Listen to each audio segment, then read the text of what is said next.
Today we have a Field of Honor sponsored by the Exchange Club of Idaho Falls that honors child abuse victims and veterans and fallen heroes, and including firefighters and policemen and just people that serve our country.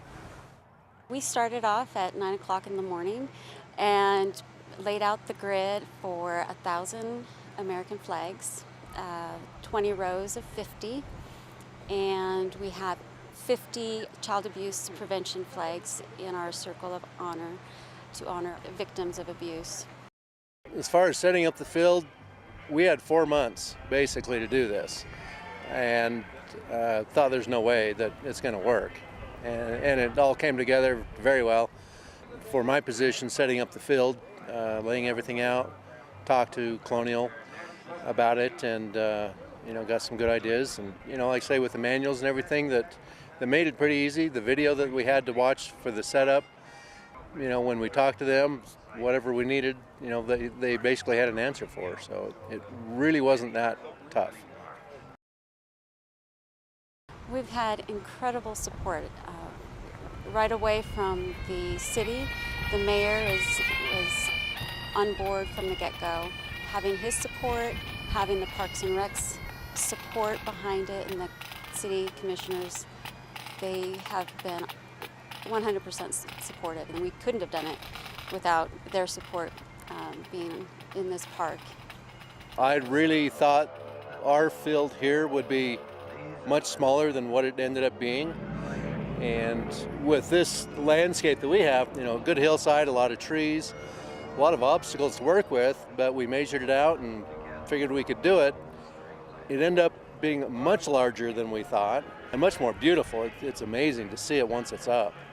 I first heard about this in January, and I could see it was probably one of the most exciting things we could do as a club. And we've done it. It's fantastic, and I can't think of anything that isn't a success about this. And we're so far ahead of where we would be starting out next year. I mean, we've got the blueprint now. Rain and shine, we'll be here. And for many years after that, if I have anything to do with it.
Seeing it on paper is nowhere close to the visual impact that it has to see 1,000 flags on a hillside, especially on a hillside that you're normally familiar with, and to see it transformed in that manner. And then the emotion involved, I realize that every person it means something a little bit different to, but the basic emotion is the same. It's a very strong emotion, and you can't get that, I would say, that adrenaline high or that endorphin any other way. That's one that's unique. Our bugler finished with his taps last night, came back over to our headquarters, and there was a woman filling out a sponsor form, and she embraced him and proceeded to tell him about her son who had been killed recently. And it really makes it clear how real this is, and how in any small way we can help with someone that's suffering that way. That's the reward. If you're proud of this country and you want to show it, this is one good way to show it.